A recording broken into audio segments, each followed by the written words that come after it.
everyone. This is Jeff Wilkerson, professor of physics at Luther College, and we are talking today about measuring spherical aberration in a lens in the physics laboratory here at Luther. So this is an experiment, probably the second week of an experiment for the general physics students. The classical physics students are doing this too, probably the second week of an experiment for them as well.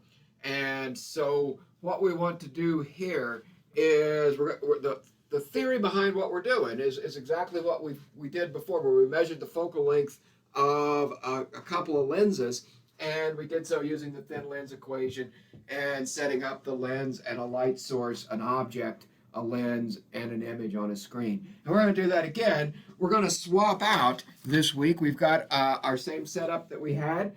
We have this lens right here, and we're going to swap this lens out for a larger lens.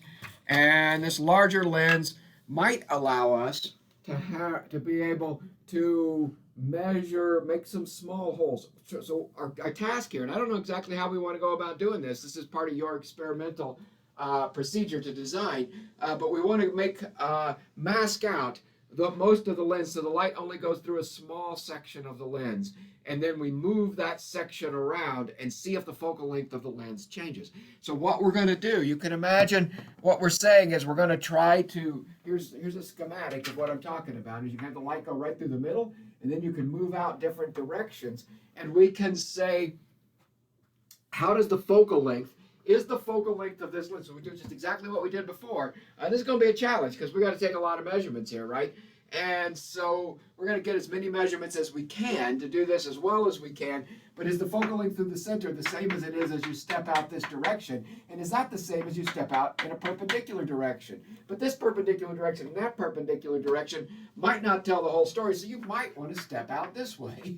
Right? And or this way. Get as many of these measurements as you can.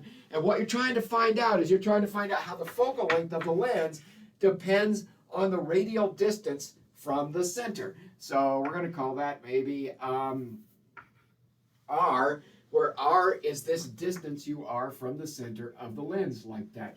And so is that focal length, can you make measurements with enough accuracy and precision that you can tell that that focal length is constant across here, or can you tell that that focal length is changing across there? Something, what does it look like? How are you able to do this? There's all kinds of tricks, problems that abound in a measurement like this. One of them is just time. One of them is, can you get enough data in enough time to get enough precision to be able to make this measurement?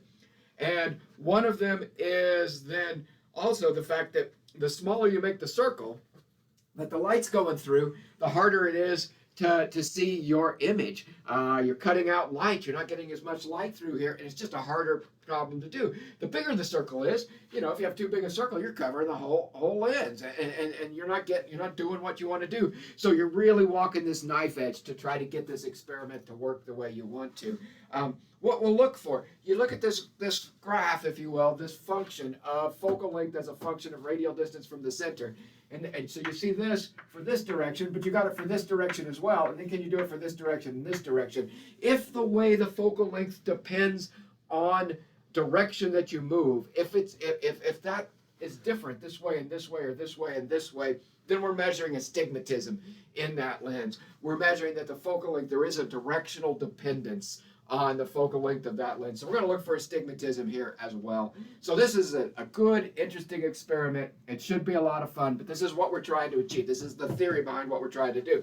We're going to apply the thin lens equation again.